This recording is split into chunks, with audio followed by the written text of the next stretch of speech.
រៀបចំគ្រឿងក្រៅហើយអស់ហើយបងប្អូនចាប់ផ្ដើមយកទៅឆាបងប្អូនកន្លែងនេះខ្ញុំដាក់ប៊ឺមួយដុំប៉ុណ្ណឹងហើយនឹងអាវ៉ាកាដូអុយ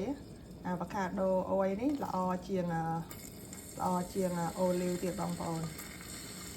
Organic ទៀតណាទិញមកអត់បានមើលមិនតែមកដល់ចុះឃើញ Organic ចាក់ញ៉ៃ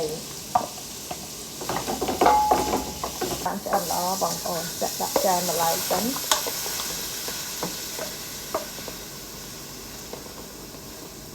បងតបមកខ្ញុំដាក់ថែមប៊ឺឆាមួយសាច់ប៉ុណ្នេះទៀតហើយនឹងប្រេងអាវ៉ាកាដូបងឆាបានតិចទៅយើងចាប់ផ្ដើមដាក់ថែមគ្រឿងក្រៅទៅបងប្អូនកុំឲ្យសាច់គោឆ្អិនពេកក៏អត់ឆ្ងាញ់ដែរណាគឺម្សៅស៊ុបមាន់ក៏ដាក់មកចាប់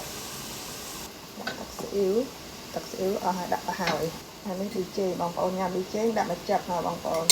នេះអំបិលបងប្អូនដាក់បន្តិចទឹកបន្តិចចូលបងប្អូនហើយវាមានជាតិទឹកបន្តិចទៅយើងញ៉ាំទៅដោយជាតិទឹកឆាហ្នឹងញ៉ាំមួយបាយវាឆ្ងាញ់បងប្អូនសាច់គោខ្ញុំបានឆ្អិនប៉ុណ្ណឹងខ្ញុំចាក់ខ្ញីចូលបងប្អូនច្បល់ចូលគ្នាសពមកអញ្ចឹងណាបងប្អូនស្លឹកខ្ទឹមមកបងប្អូនកាត់ស្លឹកខ្ទឹមខ្លីៗក៏វែងខ្ញុំកាត់វែងចឹងទៅដើម្បីឲ្យវាឃើញស្លឹកខ្ទឹមកាត់ខ្លីពេកពេលវាឆ្អិនទៅយើងមើលអត់ឃើញស្លឹកខ្ទឹមឆាខ្ញីសាច់គោខ្ញុំបានឆ្អិនហើយចូលរួមជាមួយខ្ញុំទាំងអស់គ្នាអាហារថ្ងៃត្រង់បងប្អូនបងប្អូនមកចូលរួមទាំងអស់គ្នានេះឆ្អិនហើយឆ្ងាញ់ណា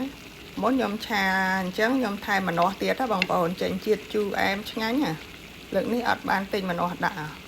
ដល់បងប្អូនចូលរួមមួយខ្ញុំទាំងអស់គ្នាអូក្តៅថ្មីចេះឆ្ងាញ់ណាបងប្អូន